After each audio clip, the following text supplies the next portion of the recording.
يا أيها المزمل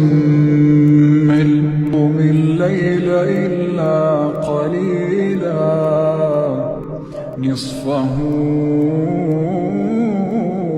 أو انقص منه قليلا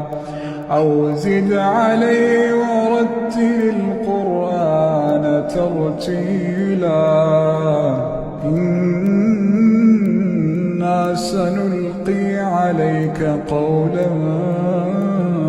ثقيلا إن ناشئة الليل هي أشد وطئا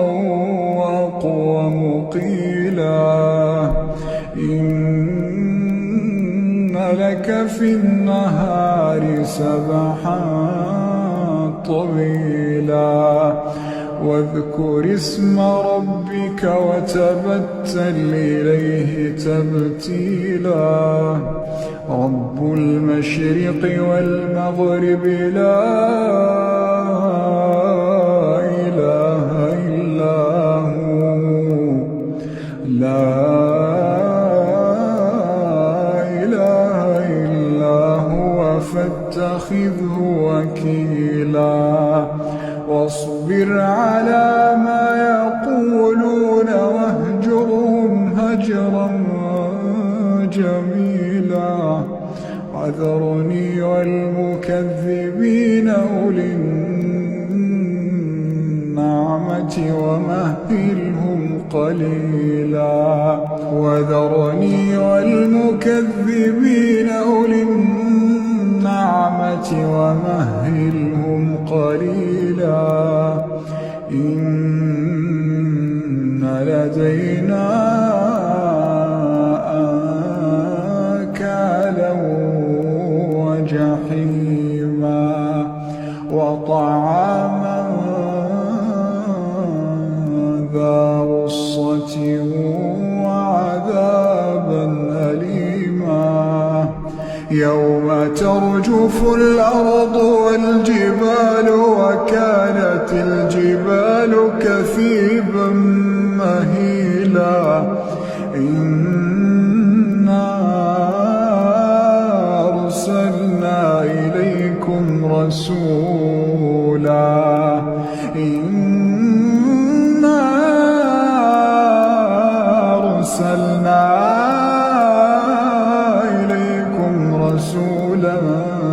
شاهدا عليكم كما أرسلنا إلى فرعون رسولا فعصى فرعون الرسول فأخذناه أخذا وبيلا فكيف تتقون إن كفرتم يوما يجعل الولدان شيبا السماء منفطر به كان وعده مفعولا إن هذه تذكرة فمن شاء اتخذ إلى ربه سبيلا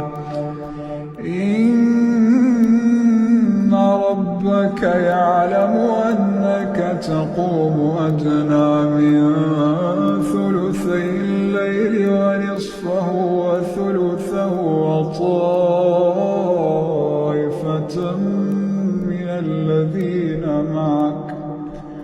وطائفة من الذين معك الله يقدر الليل والنهار علم أن لا تحصوه فتاب عليكم فاقرؤوا ما تيسر من القرآن علم أن سيكون منكم مرضى وآخرون يضربون في الأرض يبتغون من فضل الله وآخرون يقاتلون في سبيل الله فاقرؤوا ما تيسر منه وأقيموا الصلاة وآتوا الزكاة وَاقْرِضُوا الله قرضا حسنا وما تقدموا لأنفسكم من خير تجدوه